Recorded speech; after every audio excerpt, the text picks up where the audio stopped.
Eu sou Edir Josias Silveira Beck, professor da disciplina Direito das Sucessões na FUCAP, e hoje nós vamos iniciar então o nosso estudo sobre esse ramo do direito, o direito das sucessões. O direito das sucessões está previsto no capítulo 5º do Código Civil, o último do Código Civil. Então, o Código Civil, depois de tratar lá do nascimento, das formas de contrato, tratar do casamento, do divórcio, várias outras coisas, não é sem sentido que justamente no final ele vai tratar do direito de sucessões. Por quê? Porque o direito das sucessões ele trata das consequências de um fato jurídico. Um fato jurídico chamado morte. Nós temos então os fatos jurídicos e nós temos os atos jurídicos. Atos jurídicos relacionados muitas vezes a negócios jurídicos, como os contratos que vocês já estudaram. Então, os direitos, as obrigações, eles podem decorrer de atos jurídicos, de negócios jurídicos, e geralmente decorrem de negócios jurídicos, decorrem dos contratos, das relações negociais entre as pessoas. Mas também direitos e obrigações podem decorrer de fatos jurídicos, que não são negócios jurídicos, como acontece no caso da morte. Vejam, algo interessante, a morte do fato jurídico morte, do evento jurídico morte, pode decorrer um direito lá no campo das obrigações, dos atos jurídicos dos negócios jurídicos. Exemplo, o sujeito tinha um seguro de vida, fez lá um seguro de vida. Quando do seu falecimento, aquela pessoa que é beneficiada desse seguro pode vir cobrar da seguradora o pagamento de determinada quantia. Então, com base num evento, um fato jurídico, morte, previsto num ato jurídico, num negócio jurídico, contrato de seguro, nasce então o direito de receber a cobertura daquele seguro. Nós temos consequências para a morte também no direito previdenciário. Alguém falece, lá no direito previdenciário, a pessoa que era dependente da pessoa que faleceu pode ter o direito de receber uma pensão por morte, por exemplo. Mas nós não vamos estudar esses direitos que possam decorrer do fato jurídico morte. Nós vamos estudar o direito das sucessões, o direito de suceder, e daí então a importância da palavra sucessões, que nós entendamos do que se trata, que são essas sucessões, o que é sucessão, que como o próprio nome diz, é suceder, se colocar no lugar, substituir. Então, alguém, nessa relação que o morto tinha, por exemplo, com a sua propriedade, o falecido era dono de um terreno. Existia uma relação jurídica entre ele, falecido, e o seu terreno, ou seja, ele era proprietário desse terreno. Ele morrendo, a propriedade terreno continua existindo, mas quem passa a ser o titular desse direito de propriedade? Então, isso que o direito das sucessões vai tratar. Tratar de dar um destino, uma destinação, uma sucessão aos bens deixados pelo falecido.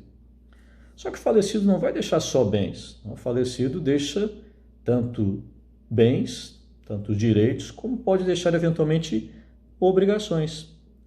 Então, quem passa a ser titular desses direitos e quem passa a ser o responsável por essas obrigações? Isso o direito das sucessões vai tentar resolver, vai buscar resolver. E é isso então que nós vamos estudar. É interessante que, historicamente, o nosso direito ele tem uma inspiração no direito romano. Uma inspiração no direito romano. E no direito romano existia uma preocupação com o chamado pater familias, pai de família. Em relação a essa figura, pater familias, existia um certo culto aos ancestrais, culto aos antepassados. Um respeito, de um grau maior, que nós podemos chamar inclusive de culto aos antepassados. Então, alguém quando sucedia o falecido no seu patrimônio, o sujeito ficava com a casa que era do pai, que tinha sido eventualmente do avô, do bisavô, ele estava então mantendo esse patrimônio também sob essa ótica, a ótica de um culto a um antepassado. Ou seja, ele deveria manter isso porque era da sua família, era do seu ancestral. Devia manter isso para que o seu filho, o seu neto, viessem a ser proprietários daquilo também. É interessante que nessa ideia de culto aos ancestrais ligado ao patrimônio deixado pelos falecidos, nós temos figuras no nosso direito atualmente, como a figura dos herdeiros necessários, a figura da legítima, que nós vamos estudar.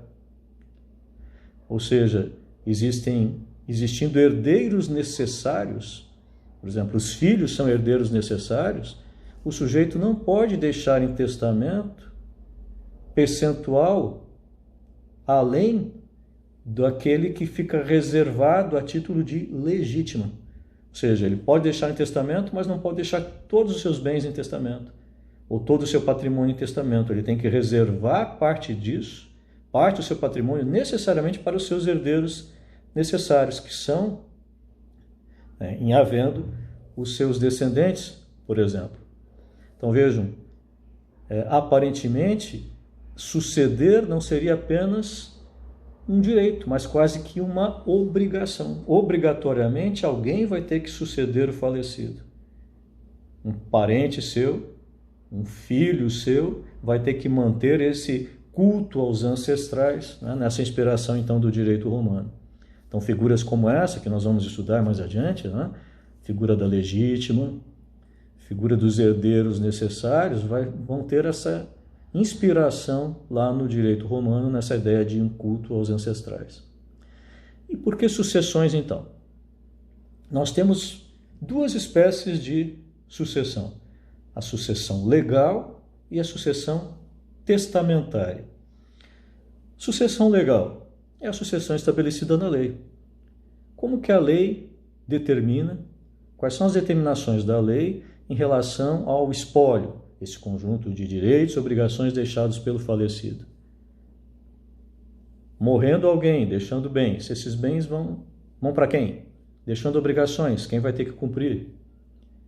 Então a lei resolve isso, busca resolver tudo isso em várias situações.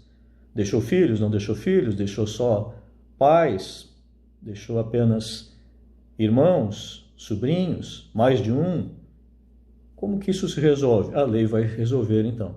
Por isso nós vamos chamar essa forma de sucessão legal ou sucessão legítima.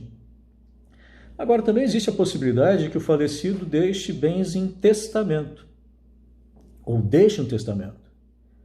Ou seja, nesse testamento ele vai estabelecer regras para a sua sucessão. No caso de morte, quem vai ficar com o quê, com quanto, em que circunstância, de que forma.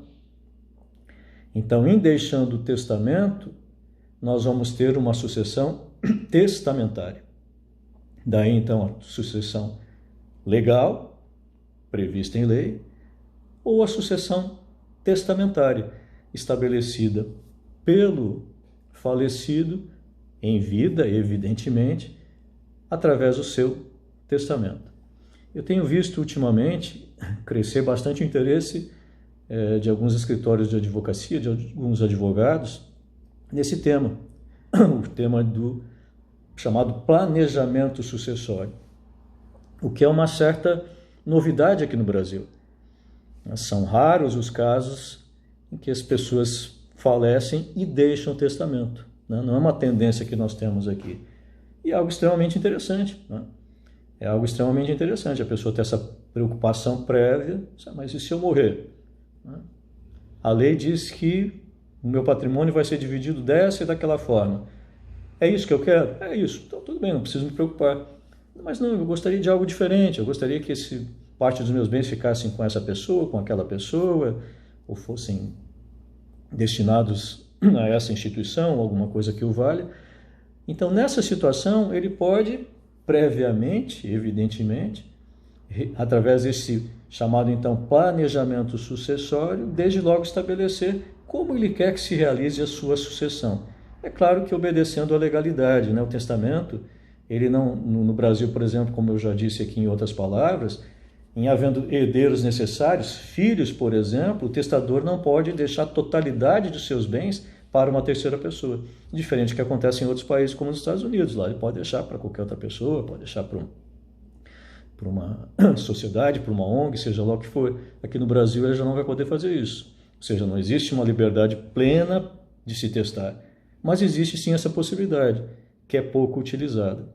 Então, por conta disso, nós vamos estudar no direito das sucessões essas duas espécies de sucessão. A sucessão legal, estabelecida na lei, e a sucessão testamentária. Então, no direito das sucessões, nós vamos verificar, então, qual a destinação que vai ser dada ao espólio. E essa palavra espólio, então, é uma palavra importante para nós já iniciarmos aqui esse nosso estudo do direito das sucessões. O que é o espólio? O espólio é o conjunto de direitos e obrigações deixados pelo falecido. O falecido pode deixar direitos. Pode deixar lá um terreno, um apartamento, um carro, joias, ações, cotas de uma sociedade. Você também pode deixar obrigações. Um cheque foi emitido, uma nota promissória já vencida ou não, quaisquer espécies de obrigações. Então, nós vamos juntar esses direitos e essas obrigações e vamos tornar isso, então, o quê? Um espólio.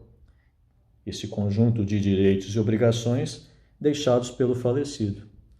E daí nós poderíamos resumir a ideia de que o direito de sucessões, o direito das sucessões, vai tratar, então, da destinação a ser dada ao espólio. Esse conjunto de bens, direitos e obrigações deixados pelo falecido. Então, nós poderíamos resumir o objeto do nosso estudo nesse semestre ao estudo dessas regras relacionadas à sucessão dos bens, dos direitos e das obrigações deixadas pelo falecido, ou seja, o que vai se fazer então com o espólio. Para nós seguirmos o estudo então do direito às sucessões, é interessante nós aprendermos aqui alguns conceitos. Então, o primeiro conceito, vamos voltar à ideia de espólio. Espólio, então, é esse conjunto de direitos e obrigações deixados pelo falecido. É esse universo de direitos e obrigações deixados pelo falecido. O espólio ele tem uma natureza interessante. O espólio não tem personalidade jurídica. Né? Assim como tem uma empresa, né? Uma microempresa, uma sociedade anônima, né? Uma personalidade jurídica tem um registro, enquanto uma pessoa jurídica, o espólio não tem esse registro. Então, o espólio ele não é uma pessoa. O espólio é uma universalidade. O espólio é uma ficção jurídica, né? Que não tem personalidade jurídica, mas tem algo que é muito importante, que é a chamada capacidade processual. Você já deve ter estudado isso, né? Uma coisa é a personalidade jurídica, toda pessoa jurídica tem capacidade processual. Mas existe a possibilidade de capacidade processual nessas universalidades que não têm personalidade jurídica, mas têm capacidade processual. O que é capacidade processual? É a capacidade de estar em juízo, defendendo direitos ou respondendo diante de obrigações. Vamos imaginar que o falecido, né, trabalhava lá numa empresa e essa empresa estava lhe devendo alguma verba trabalhista. Ele, falecido, evidentemente, não vai poder entrar lá com uma ação trabalhista.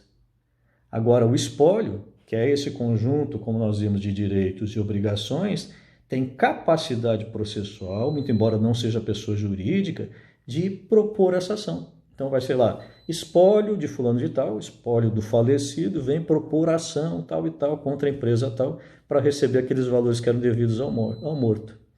Então o espólio pode ser autor numa ação judicial. E o espólio também pode ser réu. Vamos imaginar que o falecido, no momento do seu falecimento, causou lá um acidente, ele morreu no acidente, mas ele causa um acidente e causa lesão em determinada pessoa.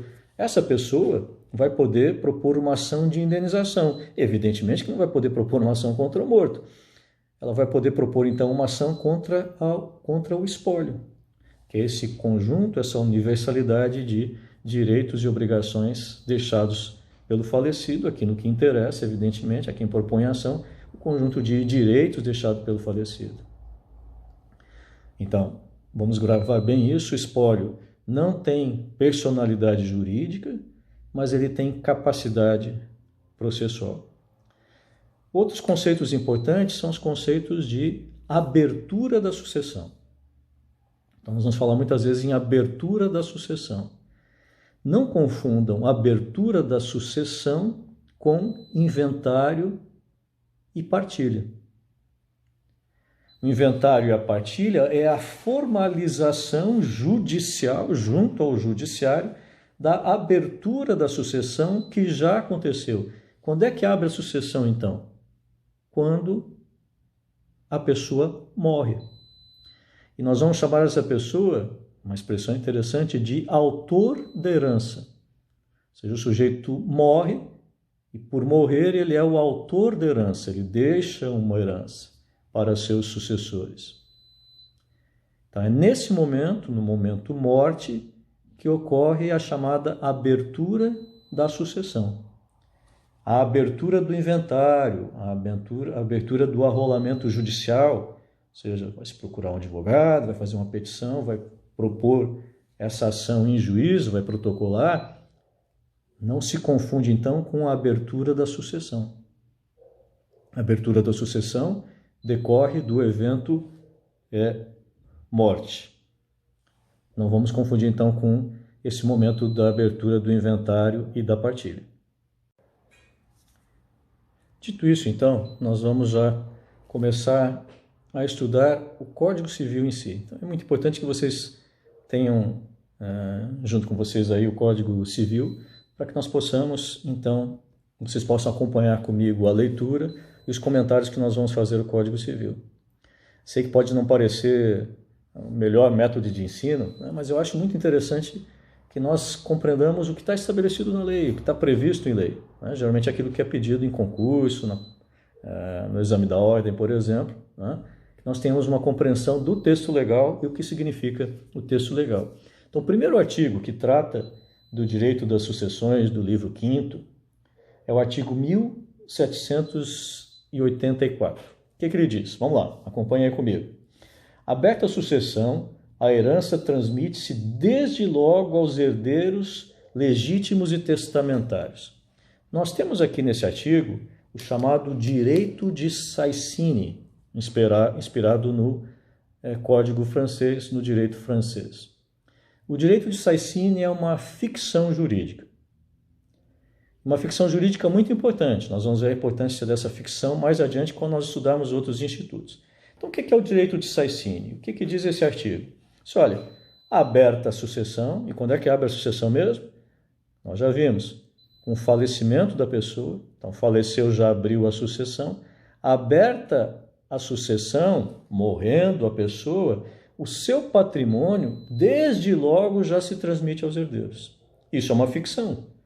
Vamos imaginar que morreu determinada pessoa e o filho mora lá nos Estados Unidos. Essa pessoa deixou um apartamento aqui no Brasil. Então ela faleceu, esse apartamento desde logo já se transferiu, ou seja, ele já se torna proprietário disso. Mas ele nem veio aqui no Brasil, nem se abriu inventário e tudo mais. Né? E mais importante, nem se transferiu lá no registro de imóveis. Então como é que ele se tornou proprietário? Ele se torna proprietário por conta dessa ficção jurídica. A lei não quis permitir que houvesse um buraco negro, vamos dizer assim, em relação ao direito de propriedade que vocês já estudaram, acredito que já estudaram. Ou seja, o direito de propriedade é essa relação entre uma pessoa e uma coisa. Então, é uma relação de direito real entre pessoa e coisa. Essa pessoa morrendo, a coisa continua existindo. E vai ser uma coisa que não tem dono, é uma coisa de ninguém, Não, então, para resolver isso, a lei cria uma ficção, ela inventa uma coisa, né, que existe no mundo do direito, mas que no mundo dos fatos ainda não existe. Ou seja, falecendo alguém, essa pessoa morreu, o seu herdeiro vem lhe substituir e passa a ser imediatamente o proprietário da coisa. A isso, então, nós chamamos de direito de saicine. Faleceu a pessoa, desde logo os seus bens se transferem ao seu herdeiro.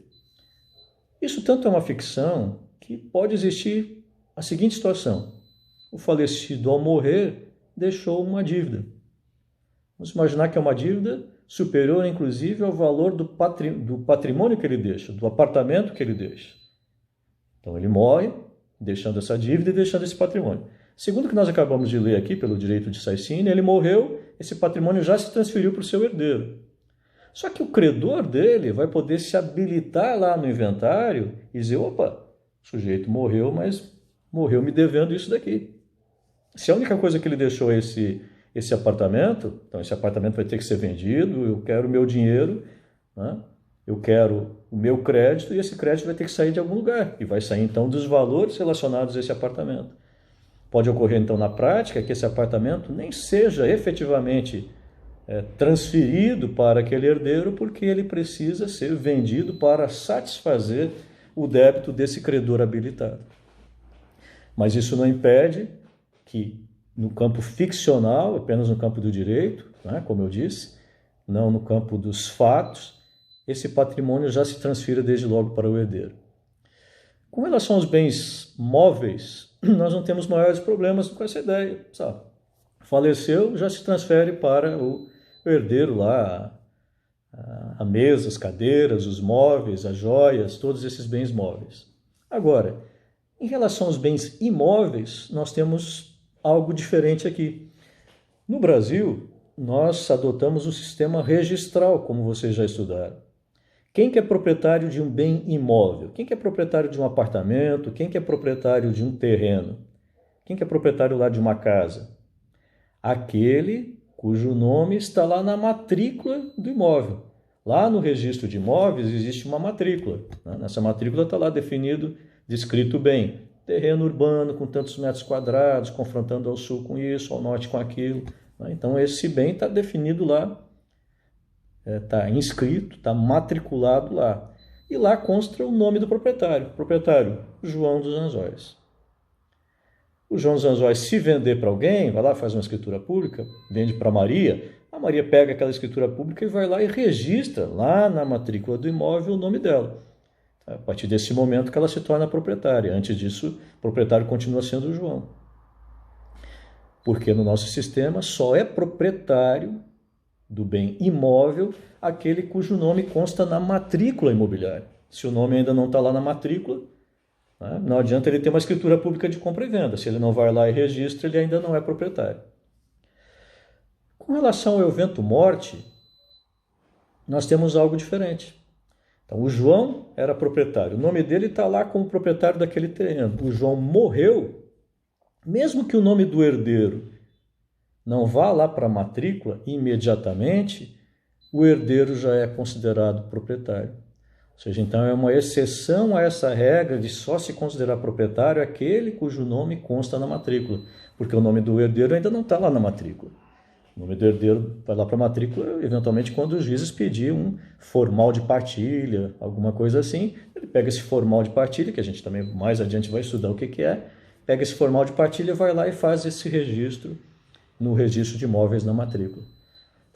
Então, guardem esse chamado direito de saicine, essa ficção jurídica. O direito de saicine só existe no campo do direito, no campo dos fatos nós não vamos ver isso imediatamente. Então, no campo do direito, morreu o autor da herança, abriu a sucessão, imediatamente os seus bens são transferidos aos herdeiros. A isso, então, nós chamamos de direito de saicine. O próximo artigo trata de uma regra que tem natureza processual, uma regra que vai tratar da competência. Ela tem natureza processual, tanto que nós vamos ter o artigo 48 do CPC, Se vocês quiserem dar uma olhadinha lá, o CPC vai dizer justamente algo muito semelhante que nós vamos ler aqui. A sucessão abre-se no lugar do último domicílio do falecido. Então, a sucessão abre-se no local do último domicílio do falecido. O falecido construiu seu patrimônio no Rio de Janeiro, mas morando em Tubarão há 2 anos, vem a falecer em Tubarão. Onde que se considera aberta a sucessão? Em Tubarão, mesmo que aquele não tenha bem algum, não tenha deixado bem algum, todos os seus bens estão lá no Rio de Janeiro.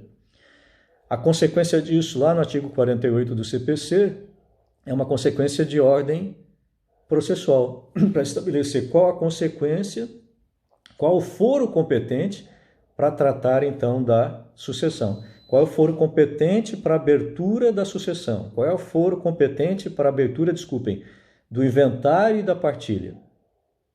O foro competente, no nosso exemplo, é o foro de Tubarão, o último domicílio do falecido. Vejam que quando nós tratamos de domicílio, nós não estamos falando em casa ou residência. Como vocês lembram, eu posso entender como domicílio o local onde o cidadão trabalhava, onde mantinha suas atividades. Vamos imaginar que alguém, alguém que tinha uma empresa, tinha uma empresa em Criciúma, mas residia em Tubarão. Todo dia ia para Criciúma, trabalhava lá. Nós podemos entender que Criciúma também é o seu domicílio. A palavra domicílio é mais ampla do que residência, de forma que alguém pode ter mais de um domicílio. Então, qual é o foro competente para a abertura do inventário ou abertura do arrolamento? É o foro do último domicílio do falecido, mesmo que desse domicílio ele não tenha deixado bem algum. Artigo 1786. A sucessão dá-se por lei ou por disposição de última vontade. Já falamos sobre isso. Quando nós falamos das 2 espécies de sucessões, nós já tratamos disso. Quando nós dissemos, olha, a sucessão pode ser legítima, estabelecida em lei, ou pode ser testamentária, decorrente de disposição de última vontade, como se diz aqui. Nós vamos ver que essa última vontade é uma expressão interessante, porque alguém pode morrer e o seu testamento já existir há 20 anos, quando do evento morte. Mas é uma disposição de última vontade? Sim, porque se entende que, existindo um testamento, e esse testamento permanecendo, não sendo revogado pelo testador, esse testamento continua tendo validade até o momento da morte. Então, se ele continua tendo validade até o momento da morte, nós vamos pensar nessa disposição de última vontade, porque permanece até o evento morte.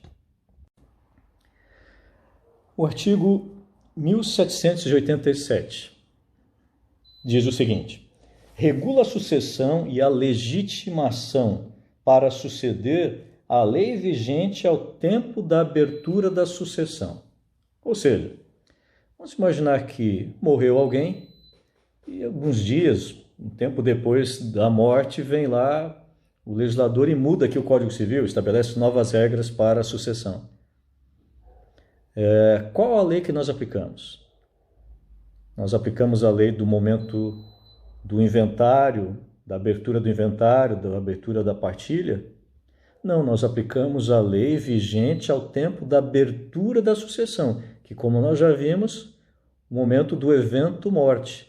Morreu, abriu a sucessão. Ou seja, é a morte que vai desencadear toda essa consequência no mundo do direito das sucessões. Então não faria mesmo sentido eu aplicar uma lei posterior, como se a lei retroagisse ao momento da morte.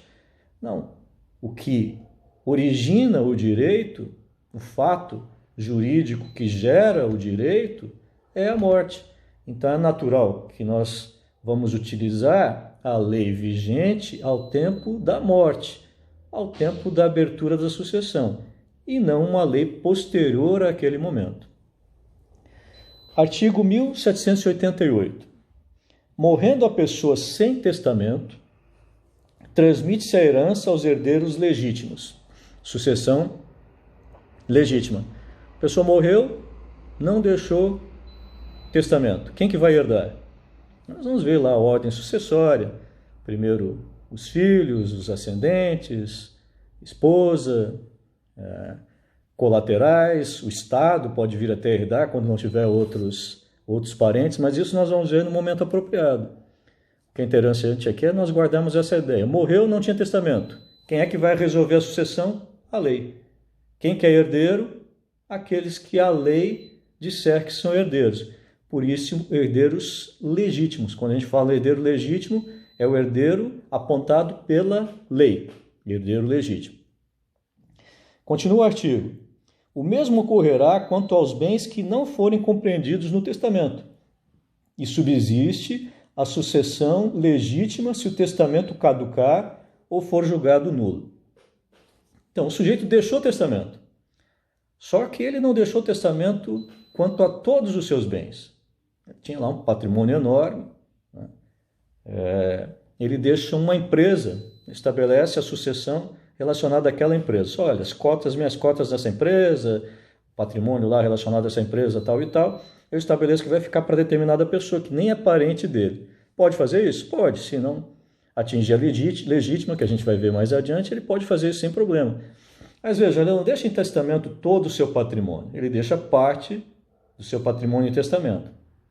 Então, nós vamos ter aqui uma sucessão mista, híbrida, ou seja, parte do patrimônio foi deixado em testamento. Então, essa parte, a sucessão dessa parte vai ser regulada pela sucessão testamentária, conforme prevista no testamento. E o restante dos bens? Quanto aos restantes dos bens, nós vamos voltar para a lei. Só e a lei? Como é que a lei diz? Quem que é herdeiro? Como é que é? Não sei o quê. Então, nós vamos resolver isso conforme a lei. Então, nós temos aqui uma sucessão híbrida, mista. Nós vamos usar tanto o testamento, sucessão testamentária, quanto a sucessão legal ou legítima. O que pode ocorrer é que o testamento venha a caducar ou venha a se reconhecer nulo. As razões que levam a isso nós vamos estudar mais adiante. Então nós temos a seguinte situação: o cidadão deixou o testamento, tinha um testamento, mas por alguma razão esse testamento caducou, Não se pode mais então aplicar seus efeitos. Esse testamento foi anulado, considerado nulo, ou considerado inválido em relação a alguns herdeiros estabelecidos lá no testamento, a gente vai ver isso.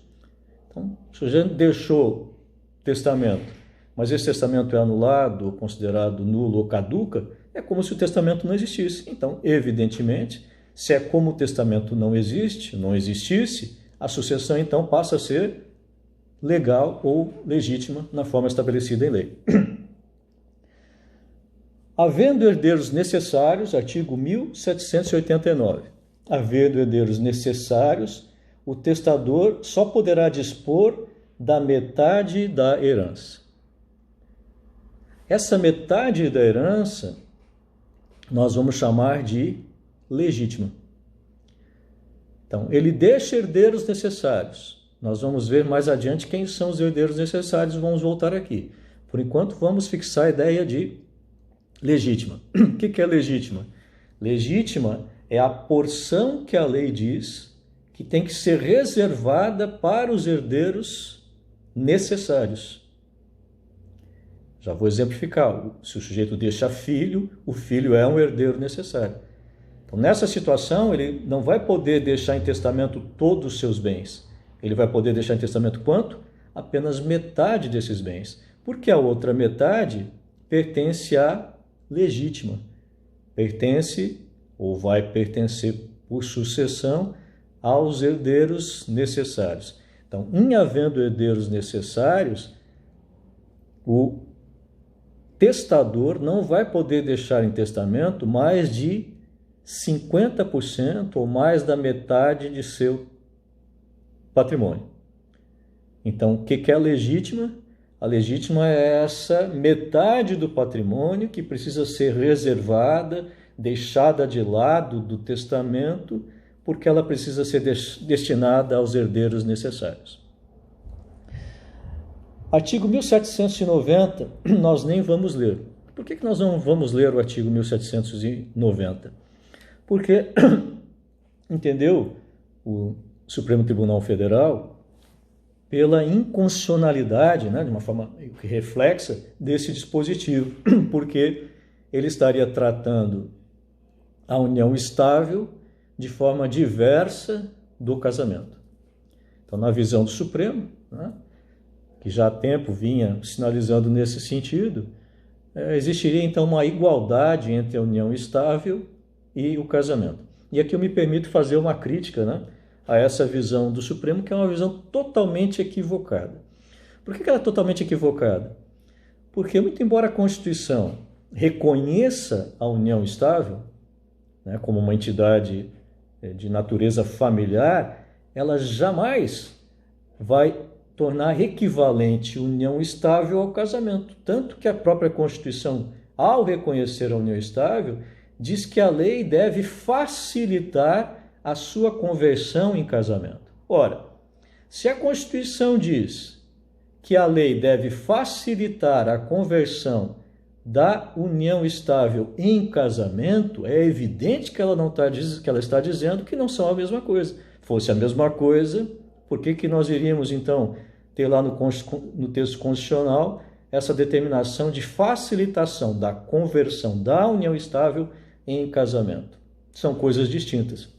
E sendo coisas distintas, então é inconstitucional, não seria inconstitucional o Código Civil estabelecer quanto ao companheiro, quanto à companheira na união estável, estabelecer um regime diferente para o estabelecido em se tratando de casamento. Ou seja, para ficar claro, o Código Civil disse, olha, casamento e união estável é diferente. Se havia casamento, o cônjuge vai suceder, é herdeiro dessa forma, e já o companheiro na união estável é herdeiro de uma outra forma, como ele estabelecia aqui no artigo 1790. Agora vem então o Supremo e diz, não, esse artigo aqui é inconstitucional. Então nós não vamos nem estudar, porque na visão jurisprudencial dominante, por força, né, de um comando do Supremo Tribunal Federal, e nós temos que, gostando ou não, nós temos que nos curvar a essa visão do Supremo, o Supremo então diz que nós não podemos, na sucessão legal, na sucessão legítima, distinguir o viúvo, a viúva, do companheiro ou da companheira do falecido. Não podemos dar um tratamento diferenciado, então por isso nós não vamos nem estudar esse artigo 1790. Artigo 1791. Espero que vocês estejam acompanhando a leitura. A herança defere-se como um todo unitário, ainda que vários sejam os herdeiros. Então nós temos aqui um conceito extremamente importante, que está ligado lá ao direito de Saicine, que a gente já estudou. Ou seja, o falecido morreu, abriu a sucessão, os seus bens desde logo se transmitem aos herdeiros. Vamos imaginar que nós temos mais de um herdeiro. Vamos imaginar que o falecido deixou 3 filhos. E o falecido deixou apenas um terreno, lá um terreno com uma casa. Se a propriedade já se transfere aos 3 filhos, significa dizer que os 3 filhos são agora proprietários em condomínio. Ou seja, o espólio é uma universalidade, onde os bens se transferem na sua universalidade. Você transfere o todo. Você não pode, desde logo, já dizer o seguinte, não, então o João herdou esse terreno, o fulano herdou aquele carro, não sei o que tudo mais. Isso pode estabelecer na partilha, mas não como uma decorrência imediata da sucessão. Na sucessão, os bens são vistos como um todo, como um condomínio. Nós não podemos ver uma propriedade já individualizada em favor desse ou daquele, mesmo que isso de fato já ocorra, o que não é incomum. Uma situação aqui em Tubarão, em que um casal teve vários filhos e tinha uma propriedade grande, na região à época, apesar de já ser zona urbana, mas afastada do centro da cidade. E o que eles fizeram em vida? Os filhos foram casando e tal, e cada um foi ficando em parte lá do terreno. Fez uma espécie de um loteamento. Quando eles faleceram, quando os pais faleceram, é evidente que os filhos então já tinham definido definidas cada um a sua área. Eles herdam aquela área? Não. Eles herdam o todo em condomínio. Ou seja, ninguém pode dizer, mas eu sou proprietário disso daqui. Mas vejam vocês que, de fato, quando você chega lá no terreno, de fato, e olha, parece que todo mundo já tem a sua propriedade, né? Então, de fato é uma coisa, mas de direito é outra. De direito é como se aquelas propriedades ali, aquela divisão não existisse. Ou seja, eles herdam todo o terreno. Herdam em partes iguais todo o terreno. Se é um terreno de 10 mil metros quadrados e são 5 herdeiros, cada um deles herdou 2 mil metros quadrados. E nenhum pode chegar e dizer, não, mas os meus 2 mil metros quadrados são esses, né? Estão ali, estão aqui. Não, porque no condomínio, como vocês já estudaram quando estudaram direito de propriedade, todo mundo é dono de tudo, mas ninguém é dono de nada. Então, na sucessão, os bens deixados pelo morto, o patrimônio deixado pelo morto tem que ser visto como um condomínio, como um todo. Ninguém é proprietário de nada em particular, nada em específico, até feita a partilha. Lá na partilha pode se estabelecer de uma forma diferente, se esses bens já estiverem divididos. Se ainda não divididos, eles vão ter uma fração ideal. Cada um vai herdar uma fração ideal. Posteriormente, eles podem, eventualmente naquele caso do terreno maior, eles podem vir extrajudicialmente a fazer a criação de novas matrículas, né? E daí nessas novas matrículas cada um se tornando proprietário de uma parte específica, né? Mas isso no momento posterior à partilha. Isso é uma coisa bem importante, não é incomum ver os advogados fazendo esse pedido, né? Um advogado vai lá e diz, olha, apresenta um croquis, né? E a partilha deles é a seguinte, fulano vai ficar com esse cantinho, Beltrano vai ficar com aquele cantinho. Isso não é possível, né? Ou seja, o inventário e a partilha não é local para se fazer loteamento de um imóvel. Entenderam? Eles vão herdar o todo. Se eles posteriormente vão conseguir, aspas, lotear o terreno, depois que herdarem todo o terreno, são outros 500. Mas o juiz não pode fazer isso em sede de inventário e partilha, né? Você tem lá um inventário, são vários herdeiros, eles dizem, não, doutor, mas a minha casa já está aqui, a minha casa já está ali. Vocês vão ter que explicar para eles, olha, para eles... Por enquanto, no inventário, vocês vão herdar o todo. Daí depois vocês vão ter que se acertar lá no registro imobiliário para eventualmente criar novas matrículas, né? Fazer um desmembramento, seja lá o que, para se criar novas matrículas. Certo? Então vamos gravar bem isso. A herança é vista como um todo, como um universo em condomínio, havendo mais de um herdeiro. Parágrafo único. Até a partilha, o direito dos co-herdeiros, quanto à propriedade e posse da herança, será indivisível e regular-se-á pelas normas relativas ao condomínio. Já tinha adiantado isso, né? Então, ele é um todo indivisível, não tem divisão, e as regras que vão ser aplicadas são as regras próprias para o condomínio. 1792. O herdeiro não responde por encargos superiores às forças da herança. Incumbe-lhe, porém, a prova do excesso, salvo se houver inventário que a escuse demonstrado o valor dos bens herdados. Então, vamos lá. Outra coisa extremamente importante. O herdeiro só herda direitos. O herdeiro não herda, em nome próprio, obrigações. Mas como assim, professor? Vamos lá, vamos entender. O morto só deixou direitos. Esses direitos vão ser divididos entre os seus herdeiros. O morto só deixou obrigações. Só deixou a conta pendurada lá no boteco da esquina. O herdeiro herda essa obrigação? Não. A obrigação morre com o falecido, se o falecido não deixa patrimônio. Então, o herdeiro não herda, não toma para si pessoalmente a obrigação do morto. Agora, o morto deixou patrimônio, deixou direitos, mas deixou obrigações também, deixou uma dívida. Como é que se paga essa dívida?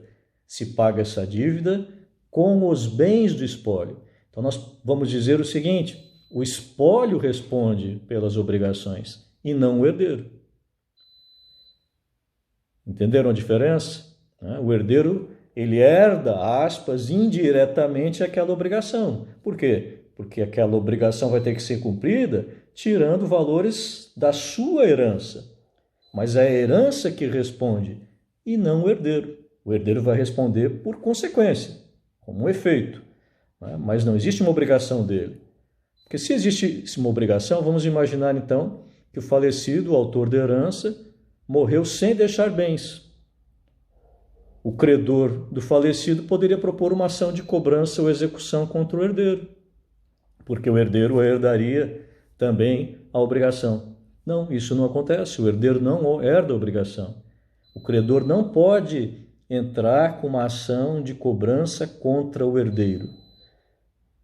O credor pode propor uma ação de cobrança, uma ação de execução conforme o caso, contra o espólio, certo? Espero que eu tenha sido claro e depois do período que vocês vão ter então para assistir esses vídeos, nós vamos passar para a parte de questionamentos. Então espero que vocês estejam fazendo as suas anotações, quando assistem esse vídeo, e caso fique alguma dúvida, vocês vão poder posteriormente apresentar essas questões, esses questionamentos, e eu, claro, vou tentar responder então. Mas então espero que isso fique claro aqui, porque é extremamente importante. O herdeiro não responde pessoalmente diante das obrigações deixadas pelo morto. Quem responde é o espólio, certo? O direito à sucessão aberta, bem como o quinhão de que dispõe o coerdeiro, pode ser objeto de cessão por escritura pública. Olha só como começa o artigo. O direito à sucessão aberta. Por quê? Outro conceito extremamente importante. Não existe herança de pessoa viva. Você já deve ter ouvido falar sobre isso. Não existe herança de pessoa viva. Eu não posso ceder o meu direito de herança em relação ao meu pai, ele estando vivo. Por quê? Porque eu tenho tão somente uma expectativa de direito, que só vai se concretizar quando abrir a sucessão, ou seja, quando do falecimento do meu pai, e se quando abrir a sucessão ele ainda tiver aqueles bens. Vai que ele vendeu, vai que ele fez alguma coisa, aqueles bens não existem mais. Então eu não posso ceder algo que eu não tenho ainda. Eu só posso ceder aquilo que eu já tenho. No campo do direito às sucessões em especial. Então, é possível o herdeiro ceder o seu direito hereditário? Sim, desde que já aberta a sucessão. Abriu a sucessão, ele já tem um direito. Tendo esse direito, como qualquer direito, ele pode ceder a um terceiro. O que não se pode admitir é que ele venha ceder esse direito antes de aberta a sucessão. Ou seja, ele é um herdeiro em perspectiva. Vamos dizer assim. Nesse caso, então, ele não vai poder ceder esse direito hereditário porque não existe herança de pessoa viva. Agora, morreu o autor da herança. É até meio redundante dizer que morreu o autor da herança, porque se ele é autor da herança é porque ele morreu. Então, morreu. Abriu a sucessão, ele já tem um direito. Lembram? Saicine, ele já se tornou proprietário da cota que lhe cabe como herdeiro. Essa cota que lhe cabe como herdeiro, ele pode ceder a um terceiro, desde que se observe a forma prescrita em lei, que é a escritura pública.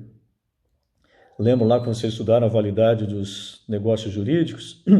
Objeto lícito, agente capaz, forma prescrita ou não defesa em lei. Aqui é a ideia da forma prescrita em lei, ou seja, para a cessão do direito hereditário, já aberta a sucessão, a forma prevista em lei, a forma exigida por lei, é a escritura pública, ou seja, não vai ser possível através de um instrumento particular. O parágrafo 1º do 1793 estabelece o seguinte: os direitos conferidos ao herdeiro, em consequência de substituição ou de direito de acrescer, pressupõem-se não abrangidos pela cessão feita anteriormente. Então vamos pensar o seguinte: 3 herdeiros. Abriu a sucessão. um dos herdeiros transfere o seu quinhão, o seu 1/3, através de uma escritura pública, transfere a uma terceira pessoa. Pode transferir? Pode, não tem problema nenhum. Só que depois que ele assina lá a escritura pública de cessão da sua cota, do seu direito hereditário, um dos outros herdeiros renuncia à herança. E a gente vai estudar a figura da renúncia também. O herdeiro pode chegar e dizer o seguinte: eu não quero herdar, renuncio aqui à herança. Então ele renuncia à herança. Ele renunciando à herança é como se ele não existisse. Ele não existindo, antes nós tínhamos 3 herdeiros, agora nós temos apenas 2. Ou seja, o direito daquele terceiro acresce aos herdeiros que não renunciaram. Como quando ele cedeu não havia ainda ocorrido a renúncia, esse direito que veio em favor dele por conta da renúncia não é incluído naquela sessão anterior. Recapitulando, abriu a sucessão, 3 herdeiros. Um dos herdeiros cede o seu 1/3 para um terceiro. Pode fazer isso? Pode, muito bem. Só que um outro herdeiro renuncia. E ele renunciando é como se ele não fosse mais herdeiro. O que acontece com essa cota dele? Essa cota dele é dividida entre os outros herdeiros. Esse daqui não cedeu essa parte aqui, ele cedeu aquela que ele tinha, que era 1/3. Então esse 1/3, metade vai para um, metade vai para o outro. Essa metade que veio deste para esse que tinha cedido, não se transfere pela cessão feita anteriormente. É evidente porque a cessão foi feita anteriormente. Então, se fez a cessão, o outro herdeiro renunciou posteriormente, essa renúncia posterior, em relação aos bens do renunciante, vão acrescer, vão somar aos outros herdeiros. Só que como esse momento de acrescer se deu posteriormente àquela cessão feita anteriormente, aquela cessão não vai abranger esse bem que agora foi transferido, essa cota que agora foi transferida. Como eu disse, já disse, vocês vão poder fazer perguntas posteriormente, caso alguma coisa não tenha ficado muito clara. Então, por favor, anotem aí, que posteriormente nós podemos voltar a esses assuntos. E eu já aproveito aqui para dizer a vocês o seguinte: não deixem para estudar no dia da prova, né? Nas vésperas da prova. Então, façam as suas anotações, vão estudando já agora, né? A matéria é bastante extensa, né? Eu me comprometo apenas a perguntar na prova aquilo que nós vimos nesses nossos encontros aqui, nesses vídeos, né? Não vou perguntar nada além disso. Então, aqueles que acompanharem aqui os vídeos, fizerem perguntas, questionamentos, anotações, com certeza vão ter mais facilidade no momento da prova, certo? Parágrafo 2º. É ineficaz a cessão pelo coerdeiro de seu direito hereditário sobre qualquer bem da herança considerado singularmente. Então, quando se fala em coerdeiro é porque tem mais de um herdeiro. Então, falecido deixou 4 terrenos e deixou 4 filhos. Vamos imaginar até que todos esses terrenos sejam exatamente iguais, lá no mesmo loteamento, tem o mesmo valor. Um dos herdeiros vai lá e faz uma cessão em favor de um terceiro, de uma pessoa estranha à sucessão. Essa cessão tem validade? Não, a lei diz que é ineficaz. Ué, professor, mas ele não tem direito a 1/4? Sim, mas ele tem um direito a 1/4 em cada um desses terrenos. Lembram que é um condomínio. Ah, mas são 4 terrenos diferentes, não interessa. É como se esses 4 terrenos se unissem para formar um condomínio, é um patrimônio só, mesmo que eles tenham registros diferentes. Então, eles são proprietários de 1/4 em cada um desses 4 terrenos. Eles não são proprietários de um terreno em específico. Então, ele pode ceder, através de escritura pública, 1/4 em cada um desses terrenos. Ou seja, 1/4, 25%, a cota que ele tem. O que ele não pode é ceder um terreno em específico. Por quê? Porque ele não é proprietário de um terreno em específico. Se ele fizer isso, essa cessão, como a lei diz, então é ineficaz. Se nós entendemos a ideia de condomínio, de que se trata de um condomínio, nós não temos maiores dificuldades para compreender isso, né? Se existe algo em condomínio, o que ele pode ceder é a sua cota ideal naquele condomínio. Ele não pode ceder nada em específico naquele condomínio. Por quê? Porque ele não é proprietário de nada em específico naquele condomínio, certo? Então, nesse nosso exemplo, os herdeiros herdaram 4 lotes, eles são proprietários de 1/4, ou 25%, de cada lote. Eles não são proprietários de nenhum lote em específico. Não sendo proprietários de nenhum lote específico, eles não podem ceder, como a lei diz, singularmente, ou seja, um desses lotes a um terceiro. Se ocorre essa cessão é ineficaz. Parágrafo 3º. É ineficaz a disposição sem prévia autorização do juiz da sucessão por qualquer herdeiro de bem componente do acervo hereditário pendente à indivisibilidade. Então, nós temos uma exceção aqui. Pendente à indivisibilidade, por conta da existência desse condomínio, não se pode vender nada em específico, salvo a autorização expressa do juiz.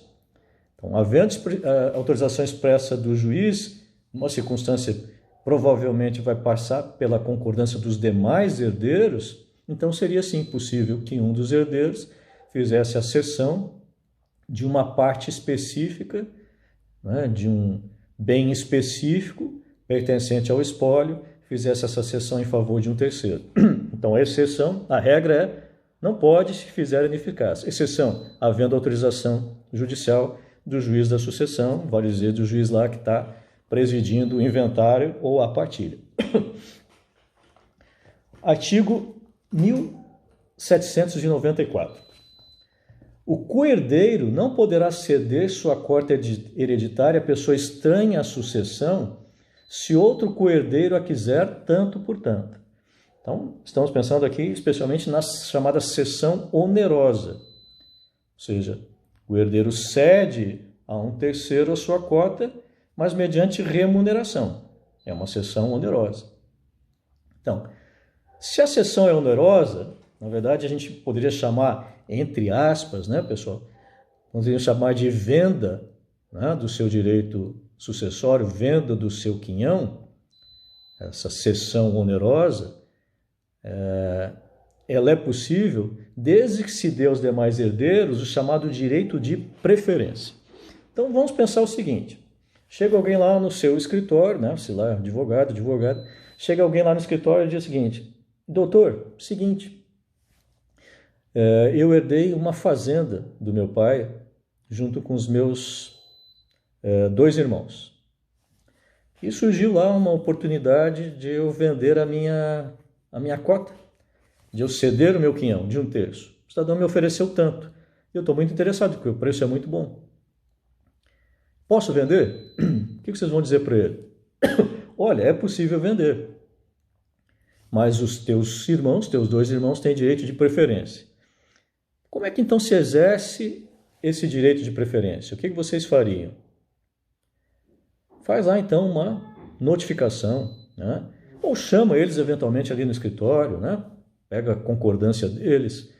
Se o valor é um valor considerável, faz isso por escritura pública, né? Para ter uma segurança jurídica maior. Mas o que tem que se fazer é se dar o direito de preferência, né? Vamos imaginar que o herdeiro, não, eu não vou no teu escritório, não sei, não, tal. Você faz o quê? Faz uma notificação, vai lá no cartório extrajudicial, faz uma notificação dizendo o seguinte: olha, teu irmão, né, o herdeiro tal, quer vender 1/3 dele pela quantia de tanto.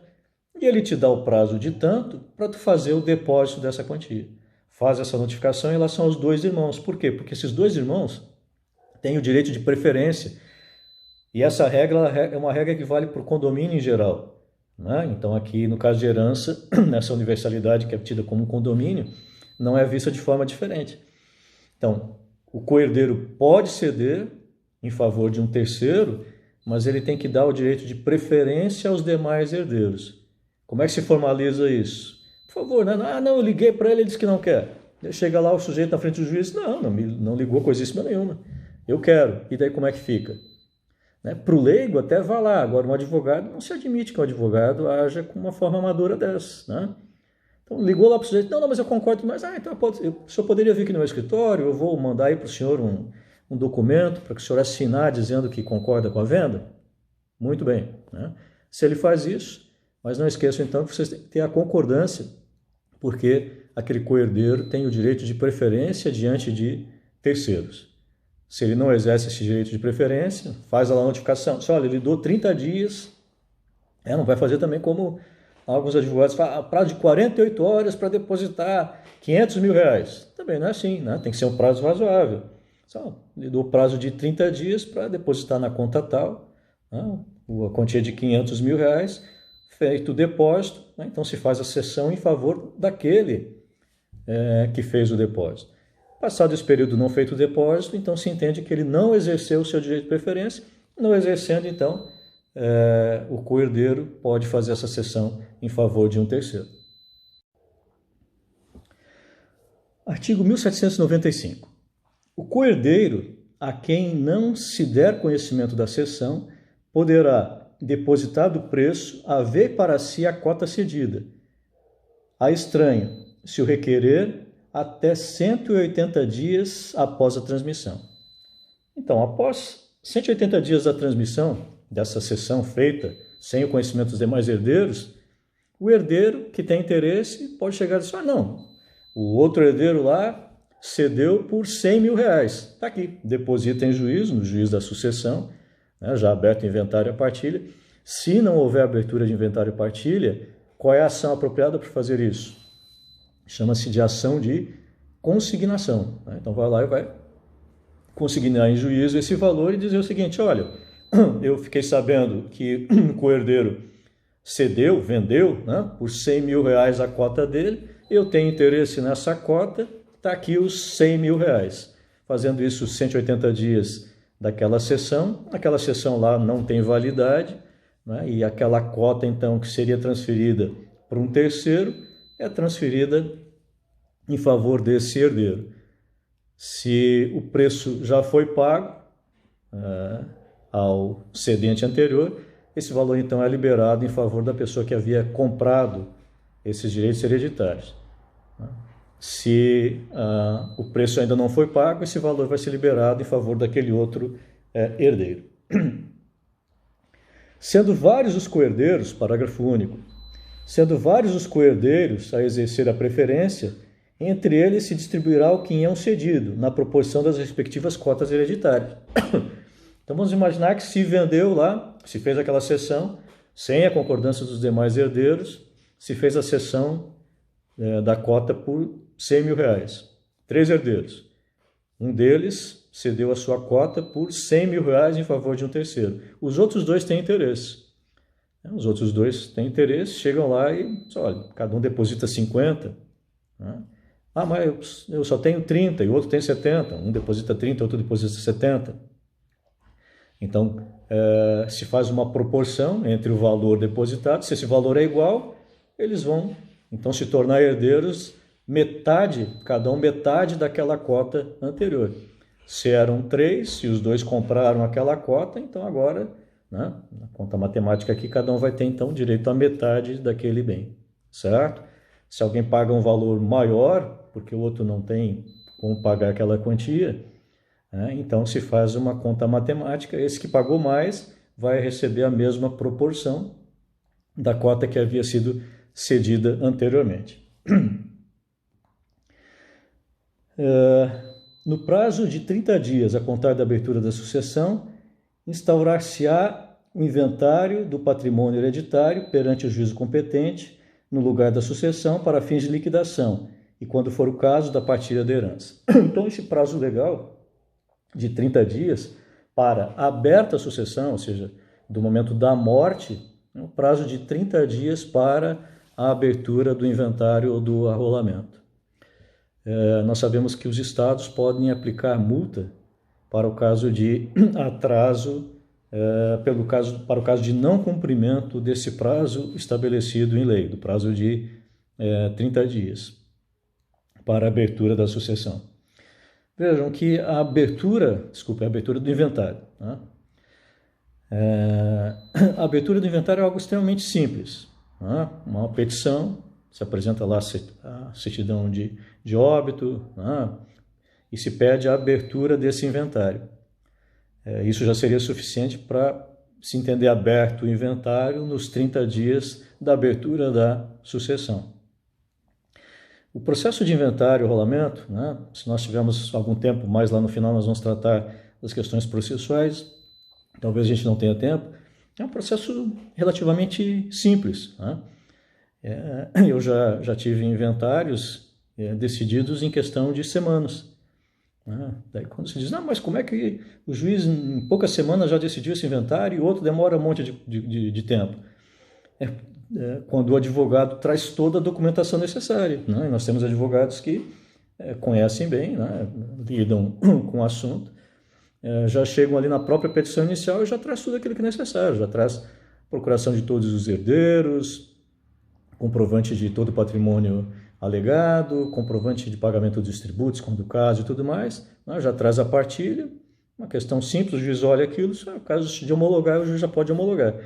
O problema é quando o advogado não traz esse documento, não traz aquele, né? Daí tem que fazer toda essa análise e às vezes o processo acaba demorando, mas é um processo relativamente simples. Mas se você não tem em mãos todos esses documentos, não perca o prazo. Né? Já entra lá com o pedido, apresenta os documentos que tem, apresenta uma justificativa, né, por que não está apresentando toda a documentação, mas pelo menos se dá abertura, então, do inventário do rolamento dentro desse prazo de 30 dias a contar da morte ou abertura da sucessão. 1797. Até o compromisso do inventariante, a administração da herança caberá sucessivamente. Vejam, a pessoa faleceu, ela já deixou um patrimônio. Vamos imaginar que o morto era proprietário de um prédio de apartamentos destinados à locação. Então ele era responsável por administrar aquilo, por alugar, entrar com ação de despejo, pagar as despesas do condomínio, receber aluguéis, cobrar aluguéis. Ele faleceu, essa atividade tem que permanecer. Né? Não se pode esperar a abertura do inventário, o juiz nomear eventualmente um inventariante, né? Pode ter uma discussão ali entre os herdeiros, quem quer ser nomeado inventariante. Não se pode esperar isso, né? Porque esse patrimônio tem que permanecer sendo administrado nessas circunstâncias. Né? Então, aberta a sucessão, até o compromisso do inventariante, porque esse papel é o papel do inventariante, quem é que vai administrar a herança, quem é que vai administrar o espólio? Responde isso o artigo 1797. Nessa ordem, por isso que sucessivamente. Quem tem esse direito, ou mesmo esse dever de início? Ao cônjuge ou companheiro, se com o outro convivia ao tempo da abertura da sucessão. Ou seja, eram casados, né? Mas havia uma separação de fato, então o cônjuge sobrevivente não vai ser aquele que vai ter esse direito com essa obrigação de, desde logo, administrar esse patrimônio, certo?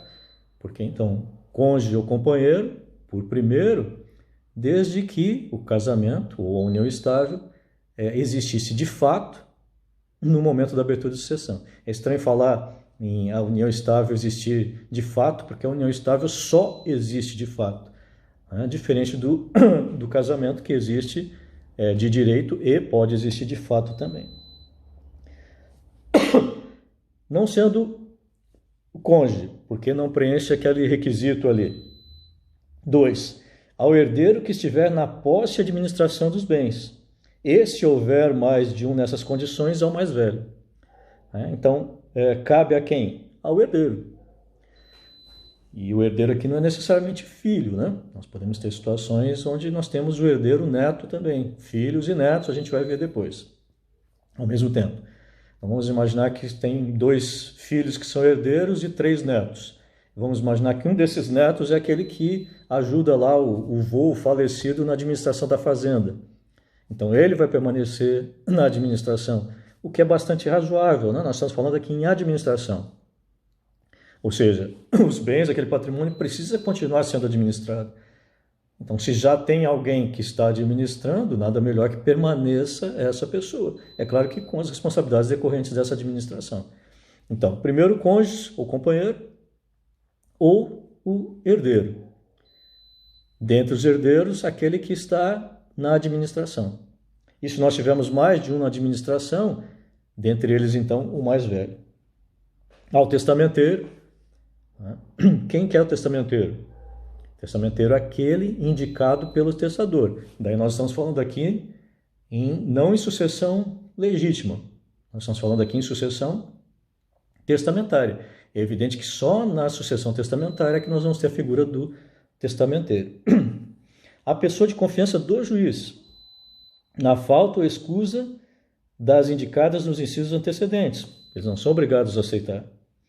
Ou quando tiverem de ser afastadas por motivo grave levado ao conhecimento do juiz, certo?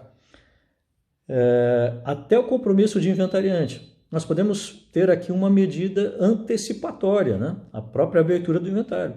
Primeiro tem que resolver isso. Não tem mais ninguém e tudo mais, nós precisamos de alguém que seja nomeado. O juiz pode já, de imediato, nomear alguém da sua confiança para administrar aquele patrimônio, né? Ou já se deu abertura ao inventário, mas por alguma razão, né, ainda não houve a nomeação do inventariante. Então, nessa situação também, o juiz, numa situação mais emergencial, pode nomear uma pessoa de sua confiança para aquela administração.